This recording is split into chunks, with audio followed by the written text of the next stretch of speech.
esse episódio incrível, cinematográfico, quando Jesus dá uma ordem para o vento acalma, o mar se acalma e o coração dos discípulos também ficam mais calmos. Bom, a pergunta é: que homem é esse? A frase que os discípulos disseram é essa: que homem é esse? Importante lembrar que Jesus está mais no início do seu ministério, os discípulos ainda estão conhecendo Jesus, quem Ele é, o poder que Ele tem, os poderes todos que tem. A vida com Jesus vai ser assim, uma série de descobertas todos os dias muitas novidades. Eu imagino que deva ter sido um prazer enorme, devia ser uma coisa gostosa você conviver com Jesus, conhecer Jesus cada vez mais, quem Jesus era de verdade, e tudo aquilo que Jesus podia fazer. Na cena de hoje, os discípulos ficam simplesmente boquiabertos, impressionados, porque Jesus olha para o vento e dá uma ordem para o vento se acalmar, e o vento se acalma. E o que mais me deixa impressionado no texto, é que os discípulos ainda estão impressionados com Jesus, mesmo tendo já visto Jesus fazer alguns milagres. Você pode dar uma folhada no texto para trás, você vai ver que Jesus tinha feito outros milagres, inclusive a cura de um leproso. Jesus tinha regenerado a carne podre de um leproso, ou levantado um paralítico do chão, colocado ali uma estrutura melhor nos ossos, também nos músculos, fortalecido os músculos, e o cara se coloca de pé, fica de pé depois de não ter andado por tantos anos, ou desde o nascimento. Mas eles ainda estão impressionados.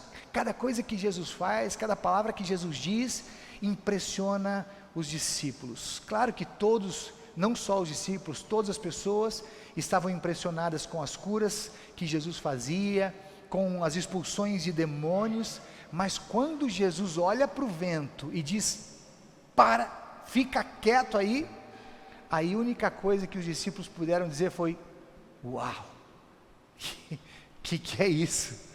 Que homem é esse?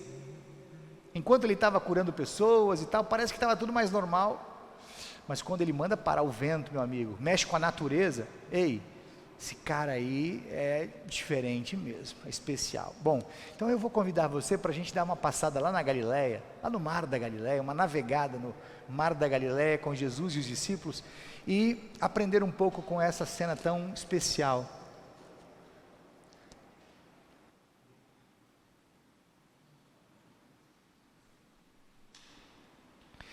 Vamos lá então, primeiro destaque, versículo 27,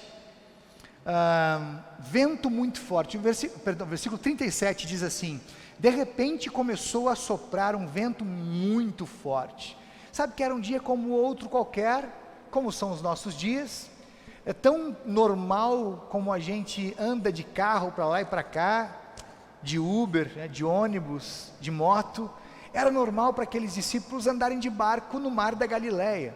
Eles faziam isso todos os dias, atravessavam de lá para cá e daqui para lá todo o tempo, faziam isso bem, eram bons navegadores, tinham experiência. Alguns dos discípulos tinham sido inclusive pescadores e estavam acostumados com o Mar da Galileia e os ventos que de vez em quando sopravam daqui para lá. Portanto, no final do dia, Jesus e os discípulos tinham tido um dia muito intenso, de muito trabalho. Jesus está cansado, Jesus também se cansava, como o homem que era, se cansava, aproveitou a travessia para dormir um pouquinho, improvisou ali uma almofadinha, talvez alguns panos, colocou para a cabeça descansar e foi dormir.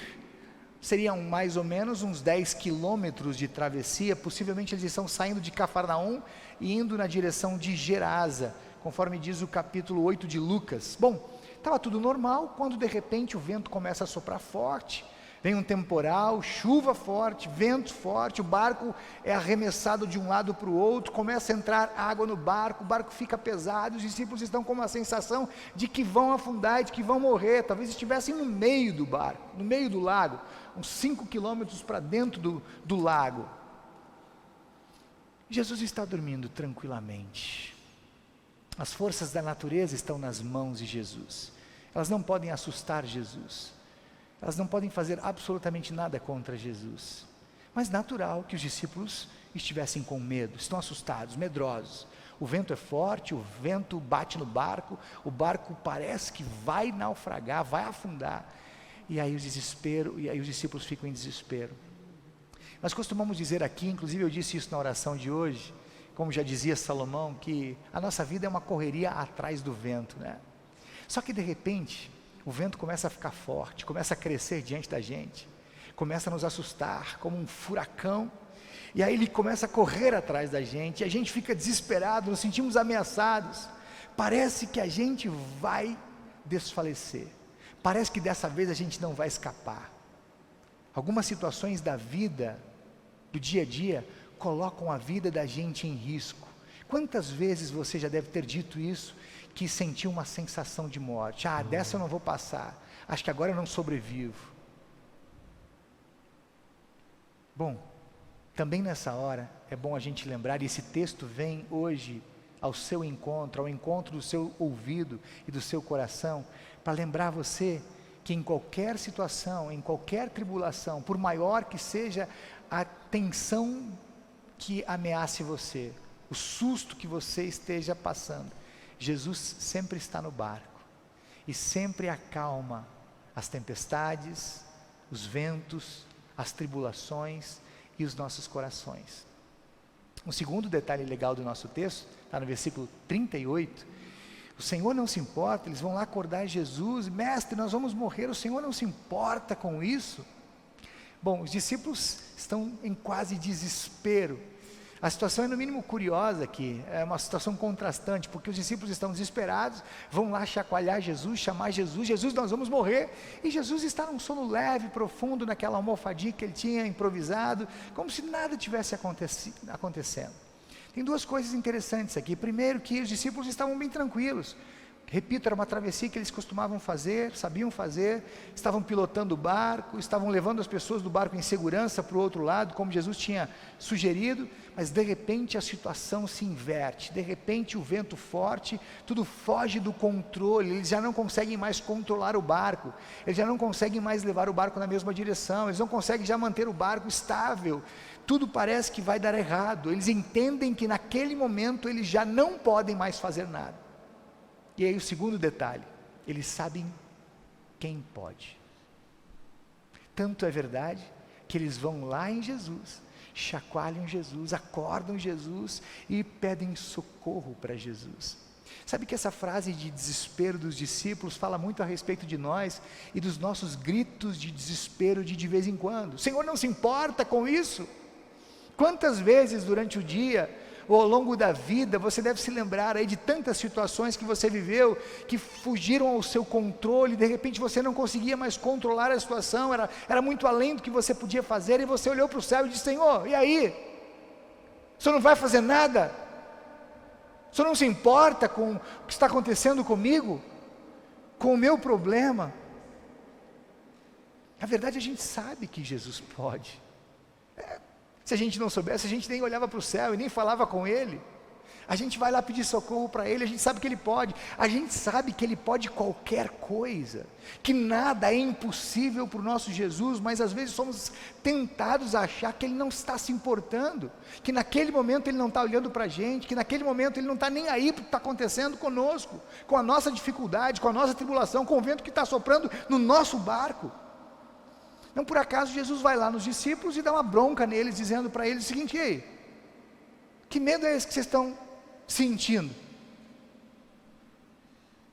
Que fé é essa que vocês têm aí no coração? É como se Jesus dissesse para ele: ô meninos, poxa, sou eu, vocês não me conhecem? É como se Jesus dissesse para eles: queridos, eu desci do céu para vir ficar aqui perto de vocês.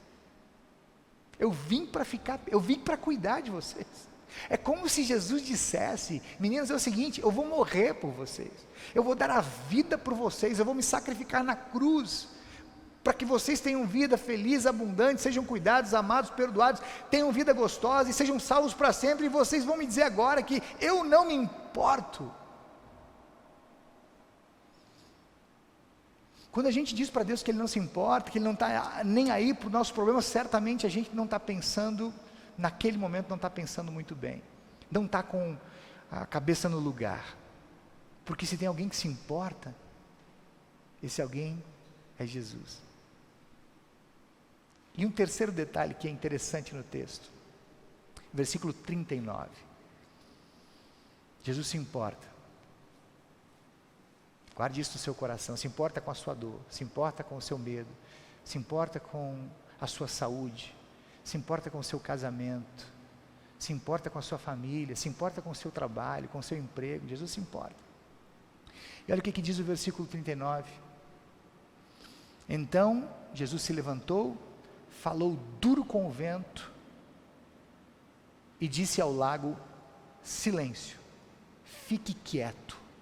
O vento parou e tudo ficou calmo. Eu sempre gosto de visualizar as cenas. Eu fecho os olhos quando leio textos como esse e fico imaginando a cena. Fico imaginando Jesus sendo acordado pelos discípulos, aquele desespero, né? Jesus, acorda, mexendo com ele. Acorda, nós estamos afundando, vamos morrer, o Senhor não se importa, Senhor, socorro. Aí eu imagino Jesus acordando do sono profundo que teve ali no barco, aquele sono gostoso que estava tendo com aquela almofadinha que ele improvisou, talvez ainda meia fase, né, como a gente acorda, dando aquela bocejada. Ele se levanta, olha para o vento e diz: vento, fica quieto aí. Ei, vento, volta para o seu lugar. E o vento parou, tudo ficou calmo. Jesus vai dizer um pouco mais tarde, lá em João capítulo 16, versículo 33, o seguinte: no mundo vocês vão passar por tribulações, por aflições, por ventos fortes, mas não tenham medo, porque eu venci tudo isso, eu sou maior que tudo isso, eu vou cuidar de vocês. Jesus sabia que você e eu passaríamos por tribulações. Jesus inclusive sabia por quais tribulações nós passaríamos. Jesus sabia que nós iríamos sentir medo. Jesus inclusive sabia quais seriam os nossos medos, qual a intensidade de cada um dos medos. E é exatamente por isso que Jesus estava no barco. É exatamente porque Jesus sabia que nós passaríamos por tribulações, que nós sentiríamos medo, que Jesus está no barco. Tentem imaginar aquela cena sem Jesus no barco. Tem uma outra cena que Jesus não estava no barco, né? Mas Jesus imediatamente vai correndo em cima das águas e entra no barco. E tudo fica calmo. Jesus está no nosso barco. Essa palavra de hoje quer dizer para você que Jesus está no nosso barco, está na nossa casa, está no nosso carro, está no nosso trabalho, está em todo lugar que a gente está. A tempestade pode ser horrível, assustadora, a cena ao nosso redor, o cenário pode ser amedrontador, apavorante, mas não podemos esquecer que Jesus é maior do que qualquer tribulação, é maior do que qualquer medo que a gente possa sentir. E que Ele está sempre no barco, Ele está lá onde você está, e Ele vai acalmar a tempestade e o seu coração. Eu vou terminar essa mensagem de hoje fazendo uma pergunta para você: quantos medos cercam você todos os dias? Você já parou para pensar que são muitos os medos que nos cercam o tempo todo? Que medos cercam você agora, nessa manhã de domingo? Tem algum medo especial? Tem alguma coisa que está incomodando o seu coração, que está preocupando você, que está enchendo o seu coração de medo agora? Medo de pessoas, de coisas, de situações, medo do passado, medo do futuro, medo da solidão, do escuro, dos ventos, das tempestades, medo de alguma enfermidade, de roubos, de mortes. Diante de qualquer medo que você tiver, diante de qualquer medo que nós tivermos, nós precisamos lembrar que Jesus está sempre no nosso barco, está sempre por perto, e Ele continua dando ordens para que aquilo que nos causa medo se afaste de nós. E quando Jesus dá ordens, tudo obedece. O vento obedece, o vento se acalma, o coração se acalma. Que homem é esse que até o vento obedece? Que homem é esse que o medo obedece? Que a dor obedece? Que a tristeza obedece? Que homem é esse? Esse homem atende pelo nome de Jesus Cristo. Ele não abre mão de estar conosco, ao nosso lado, no nosso barco, onde nós estamos, e de acalmar todos os dias, sempre de novo, os nossos corações aflitos, medrosos. Amém.